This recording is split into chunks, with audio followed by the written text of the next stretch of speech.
কাঁটা গোছা পাখির মতো জল ভরা পুকুরে কাঁটা গোছা পাখি ঘুরে লেজটা করলে আর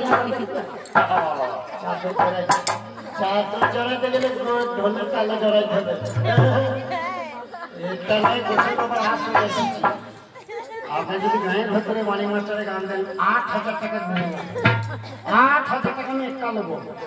আমার নাচের জন্য চাদর বাঁধার জন্য 1,000 টাকা আলাদা দেবো। তারপরে তার তরঙ্গ ভাব ভক্তি এগুলো আলাদা। এইসব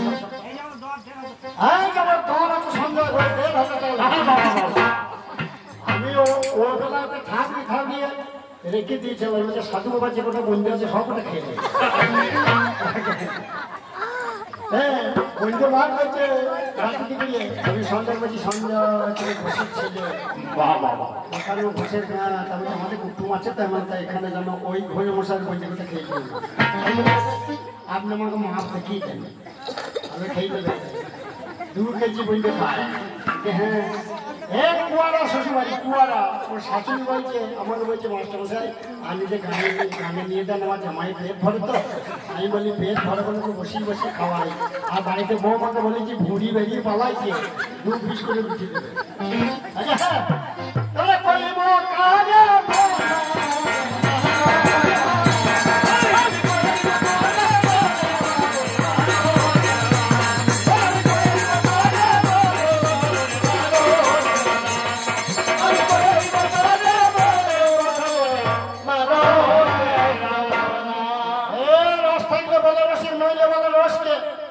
দুধ থাকলে ঘরে পিঠে নইলে ঘরে আসকে রসে ফেটকে পড়ি যাবে। আমি সারা জীবন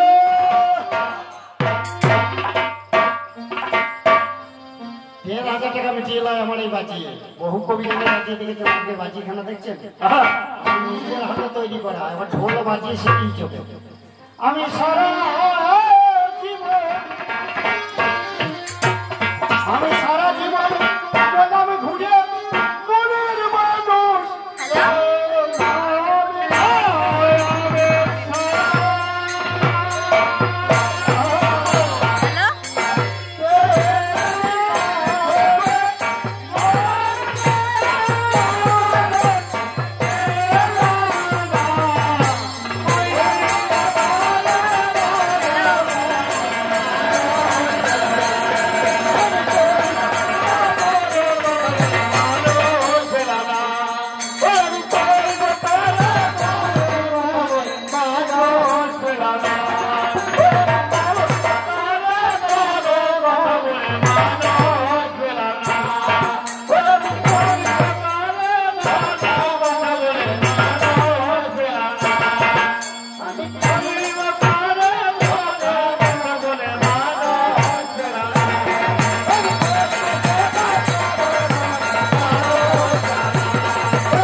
उसका भी बड़ा नाम है बुद्धा कथी हुस कर जाए 16,108 भगवान कृष्ण वैष्णव के शिरोमणि वैष्णव के साधनार वस्तु भगवान कृष्ण 16,108 बউ একটা বউ ভাত খাচ্ছে না পাগলাই আর 16,108 বউ কি করে আছে এই মাচা লইলে বউগুলো থাকে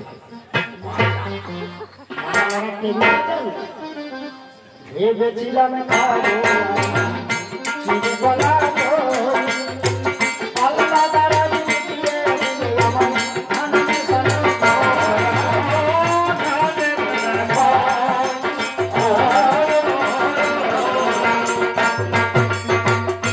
ভেবেছিলাম খাবো চিনি বলা সাত বাধায়া দিয়ে আমার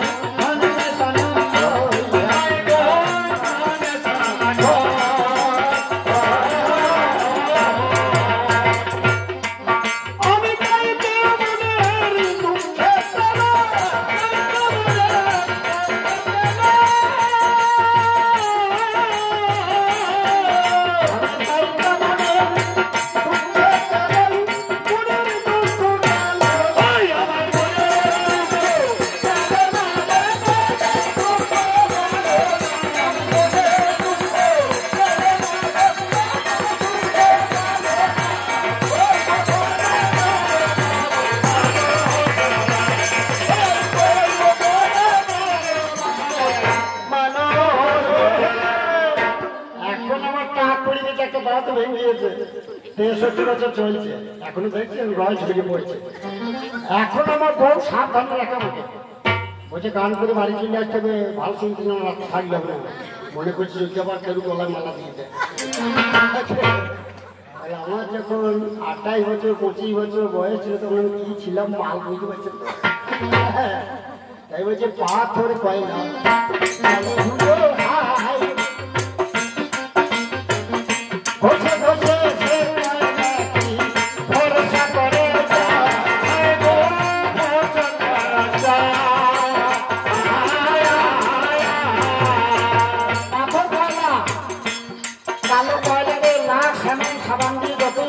পরিষ্কার হবে হবে কালি বেরোবে।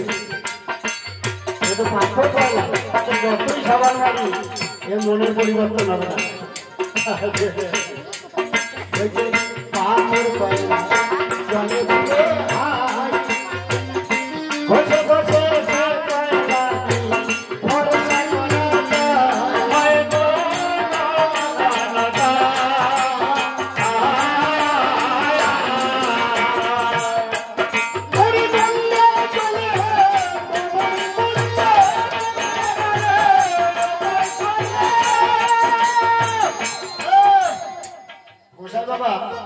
এই মন্দিরে পুজো করছেন, গঙ্গা জল লাগে তো লাগে গঙ্গা জল, আর এইখানটা পরিষ্কার করে কি দিয়ে?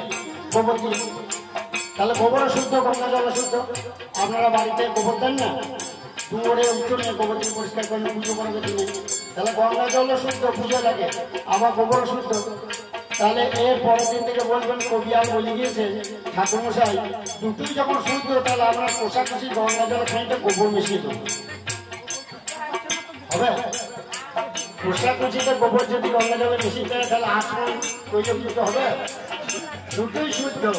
তা ভাই গঙ্গা জলে গোবর শুদ্ধ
নদিয়া থেকে এসেছিস, তোর বয়স এখন এমন কিছু হয় না, যৌবন মানে প্রায় দেহের মধ্যে এখনো সময়ে তুই বেদ অধ্যয়ন করিস বাবা, লেখাপড়া শিখিস না, তাহলে আমার কাছে দীক্ষা নিতে এসছিস? তা বলছে গুরুদেব ছোটবেলায় আমি স্কুল যেতে গিয়ে গাছে ফল তৈরি করে খেতাম, 28 সালে বসে থাকতাম, আমাদের বাড়ির ঈশান কাকাকে আমার মা পাঠায় আমাকে ধরে আনতো, জোর করে কত মেরেছে, কত অত্যাচার করেছে। তা সেদিন কেশব ভারতী কি বলবে জানেন? কেশব ভারতী বলছে তোকে আমি দীক্ষা দিতে পারবো না। সেই চৈতন্য চৈতন্যে কৃষ্ণদাস কবিরাজ ছিল স্বামী, তিনি কলম দিলেন, গুরু মোরে মূর্খ ভাবি করায় ভৎসন, শ্রবণ কীর্তন জলে করান সিঞ্চন। গুরু মোরে মূর্খ ভাবি, যারা চৈতন্য চৈতন্য পড়েন এই লাইন কাছে পরিষ্কার দেখবেন, গুরু মোরে মূর্খ ভাবি করায় ভৎসন, শ্রবণ কীর্তন জলে করান সিঞ্চন। গুরু মূর্খ ভেবে গৌরকে সেদিন কত ভৎসনা করেছে, কত অপমান করেছে। কিন্তু যদি সত্যিকারের গুরু হয়, সত্যিকারের বৈষ্ণব হয়, তাদের হৃদয়ে যে কমলের মতো নরম গো, তাদের হৃদয়ে কমলের মতো নরম। তাই কেশব ভারতী এই কথা বলার পরেই নয়নে বাজি ঝরে গেল গুরুর অশ্রুধারা।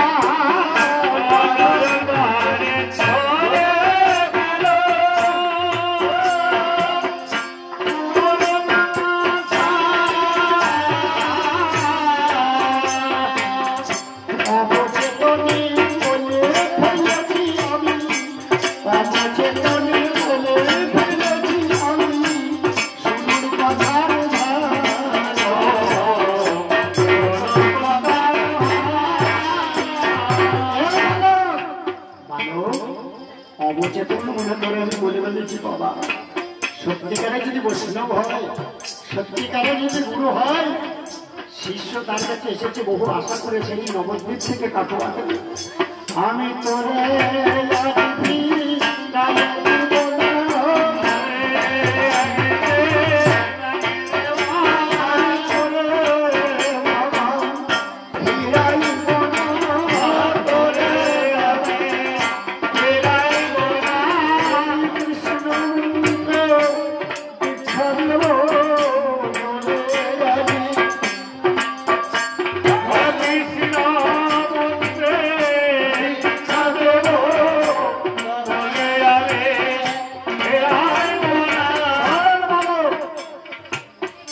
লেখাপড়া না জানিস কোনো ক্ষতি নাই। ওগো আপনারা ভালো শুনি গ্রামের মানুষ, এইখানে গান দিয়েছেন, গান শুনতে এসেছেন, এখানে যারা আছেন অনেকে আছেন তারা হয়তো ক্লাস 10 পাসও করেন নাই, স্কুল যেতে পারবেন নাই, কিন্তু আপনাদের দোষ হয়েছে না।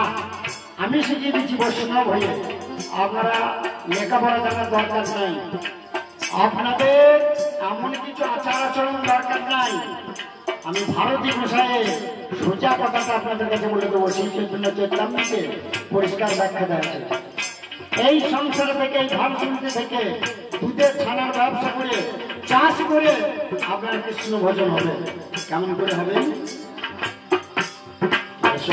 ভারতী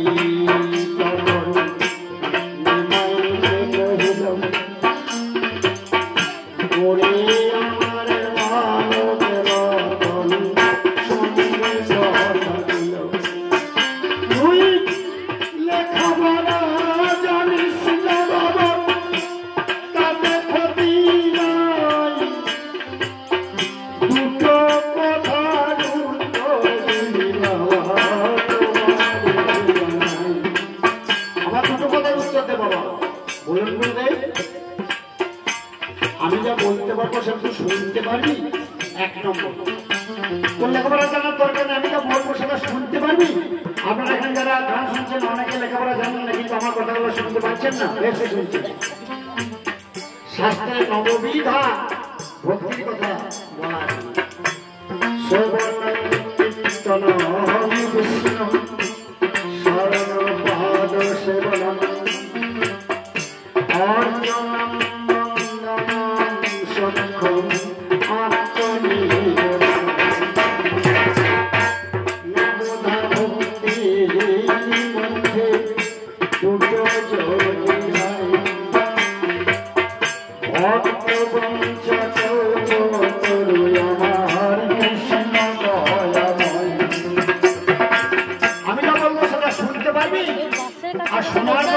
কীর্তন শ্রবণম কীর্তনম এই দুটো ভক্তি থাকে শ্রবণ করা আর আমার কথাটা ওই লোকটা সেদিনকে বললো না আমাকে বুঝে আসছিস ওই লোকটা আমার কি বলছিল দেখো ওই লোকটা কে দেখো শিক্ষা দেব তুমি কথা দিয়ে কৃষ্ণ বন্ধু শিক্ষা দিয়ে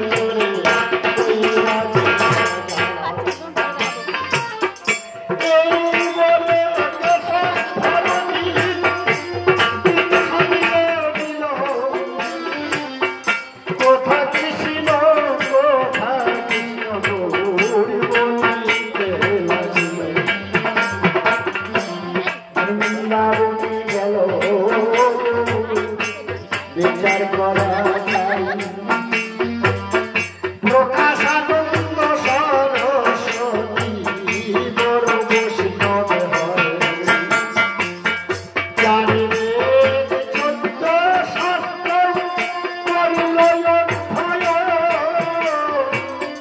প্রকাশানন্দ সরস্বতীর কাছে বলছে নবদ্বীপে থেকে এসেছে প্রকাশানন্দ শিষ্যরা বলছে গুরুদেব আপনার সঙ্গে কিছু আলোচনা করার জন্য এসেছে বলছে নিঃস্বকে বিরাট পণ্ডিত 4 বেদ 14 শাস্ত্র 18 পুরাণ সবকিছু শিখে পণ্ডিত হয়ে বসেছে প্রকাশানন্দ সরস্বতী ওই যে আপনারা যখন বৈষ্ণব বর্ণনা করেন শ্রীমদ্ ভাগবতে গীতা পাঠের সময়ে আপনারা করেন না জয় জয় নিত্যানন্দ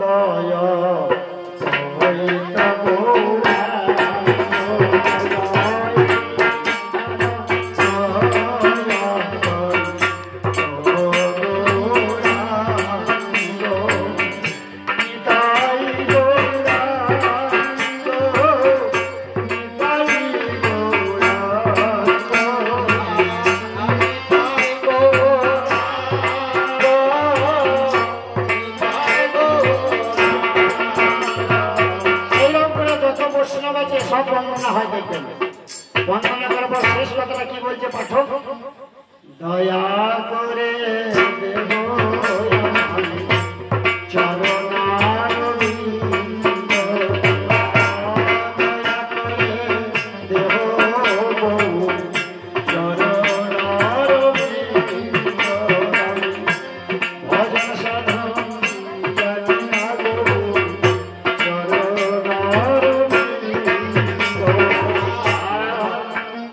ভজন সাধন না জানলেও হবে তাহলে প্রকাশানন্দ সরস্বতীর কাছে গৌর যখন দর্শন দিল প্রকাশানন্দ বলছে এই বালক তোমার কোথায় বাড়ি তবে যে বাড়ি আমার নদিয়া জেলায় নবদ্বীপে সচী মাতার গর্ভে আমি জন্ম নিয়েছি বলছে আমার কাছে কি অভিপ্রায় নিয়ে এসেছো বাবা তা বলছে বাবা ভগবত তত্ত্ব শিখতে এলাম আমি ভগবত তত্ত্ব শিখতে এলাম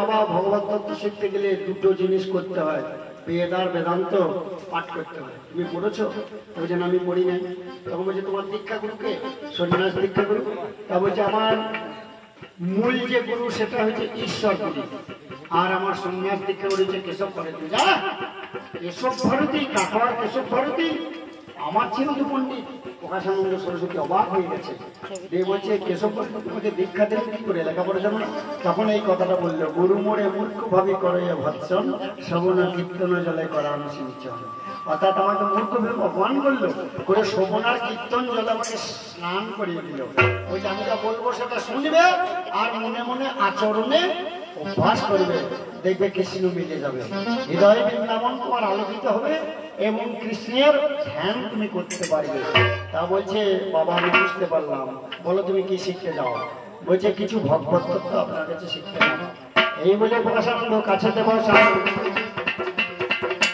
ভগবানের কথায় আলোচনা করবে 1 2 3 4 5 করে 6 7 ভাবে বলিল আরে সারাদিন 12 ঘন্টা পার হয়ে গেল এবার সন্ধ্যাবেলায় প্রকাশানন্দ করজোরে কয় ওরে আমার বাবা ধন আর জানা যায় ওই যে গোসাই বাবা আপনার হয়ে গেল ভগবত দত্ত। ভগবত দত্ত কি এত সহজ কথা? এই 12 ঘন্টার মধ্যে হয়ে গেল। আমি 7 রকম ব্যাখ্যা করলাম, আর জানা নাই। আবার এই তোর কাছে সত্য কথা দিলাম পরিচয়। তা বলছে ইহার পরের কথা, ইহার পরের কথা,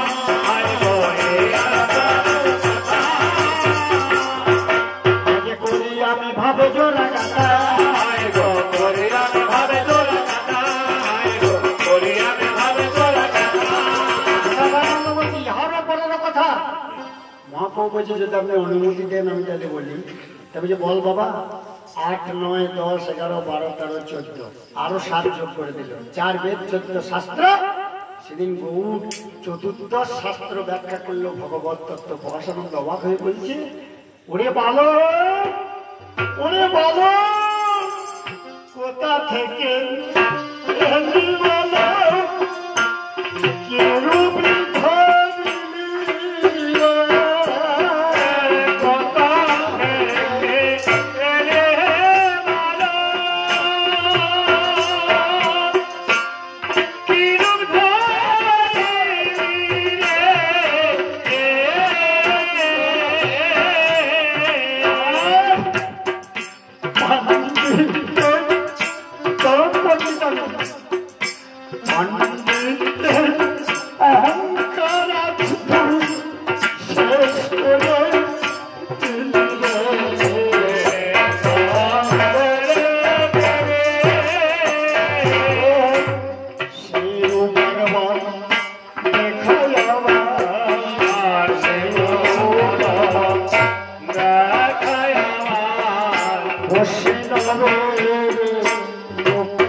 পণ্ডিত বলছে পরম বৈষ্ণবের শিরোমণি হলেও আমার মনের মধ্যে অহংকার আমাকে আকর্ষণ করেছে।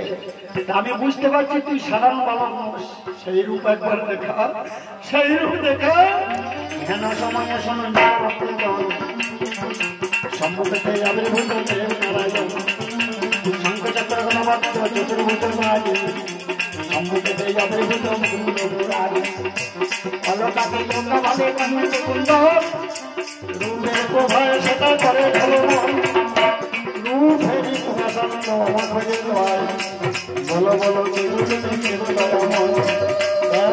সেই বৈকল্য হওয়ারি আগে অনাদির আনন্দ শিবন কালীদার দরিদ্র ভঞ্জন দয়াময় দ্রৌপদী ভদ্রানুবরণ সর্বের সবার হয়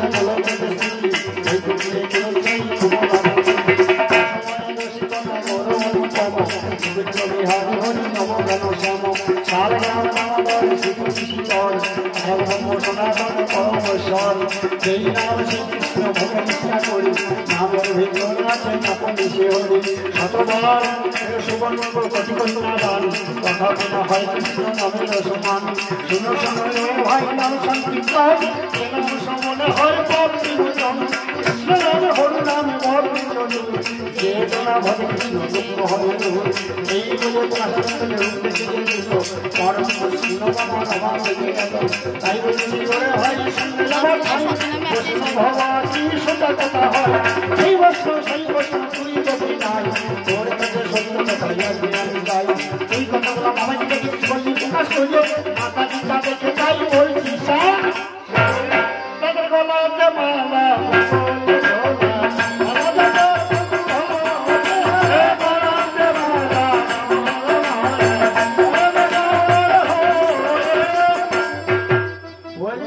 গলাতে মালা বগলে ঝোলা কুমড়ো জালিতে হাত ভরে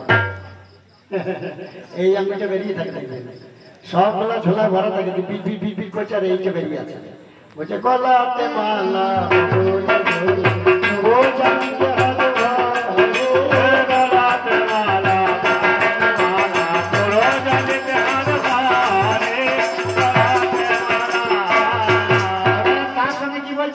Peta sini, peta sini, peta sini, মরে